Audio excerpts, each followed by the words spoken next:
High, good morning. কেমন আছেন আপনারা?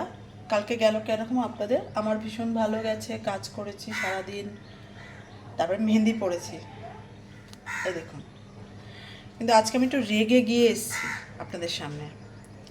সেটা হচ্ছে, প্রত্যেকের কাছে আমার একটাই অনুরোধ যে মেয়েদেরকে সম্মান করতে শিখুন। বিশেষ করে মেয়েদের কাছে আমার এই অনুরোধ, যে মহিলারা সাহসের সহিত স্বামীর সাথে ঘর করছেন, অথচ বাইরে একজন পুরুষ রেখে দিয়েছেন ডেয়ারলি। আমি অবশ্যই তাদেরকে উদ্দেশ্য করে বলছি না, তারা করুক। তারা যদি সব কিছু মেনটেন করে করতে পারে, দেন ইট ইজ ওকে। কিন্তু যে মেয়েটি খোলামেলা পোশাক পরে যাচ্ছে রাস্তা দিয়ে, তার ব্যাকগ্রাউন্ডটা একবার চেক করুন।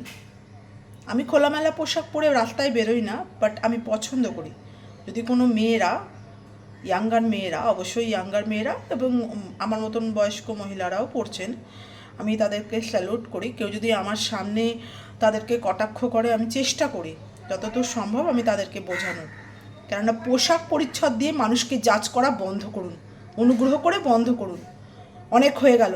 আমরা মহিলা হয়ে যদি মহিলাদের সম্মান না করতে পারি না, পুরুষ জাতিরা কখনোই করবে না। আর কিছু পুরুষরা যারা আমাকে মেসেজ করছেন, আমাকে নোংরা জঘন্য ইতরের মতন মেসেজ করছেন, তাদের উদ্দেশ্যে জানাচ্ছি, আপনাদের মা বাবারা আপনাদেরকে সুশিক্ষা দেননি। সুশিক্ষা আগে নিন।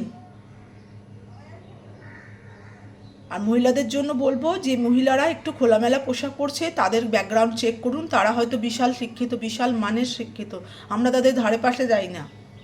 কালকে আমার সামনেই একজন মেয়ে আর একটা মেয়েকে এরকমভাবে কটাক্ষ করছে, দেখে আমার খুব খারাপ লেগেছে। কালকে তিনজনের সঙ্গে আমার এরকম হয়েছে। একজনকেই আমি ভালো করে ধুয়ে দিয়েছি, আর দুজনকে তো দিতে পারবো না, দেওয়ার চেষ্টাও করিনি। কিন্তু যারা এরকম খোলামেলা পোশাক পরে যান, অবশ্যই যান, কিন্তু অন্য কেউ গেলে তাকে নিয়ে কটাক্ষ করা, তাকে নিয়ে বিদ্রূপ করা বন্ধ করুন। আর কারোর ফ্যামিলি ব্যাকগ্রাউন্ড, কারোর ব্যক্তিগত ব্যাকগ্রাউন্ড না নিয়ে চর্চা করে, না জাজ করে, নিজেকে জাজ করুন, নিজের ফ্যামিলিটা জাজ করুন। নমস্কার, আজকের জন্য এতটুকুই।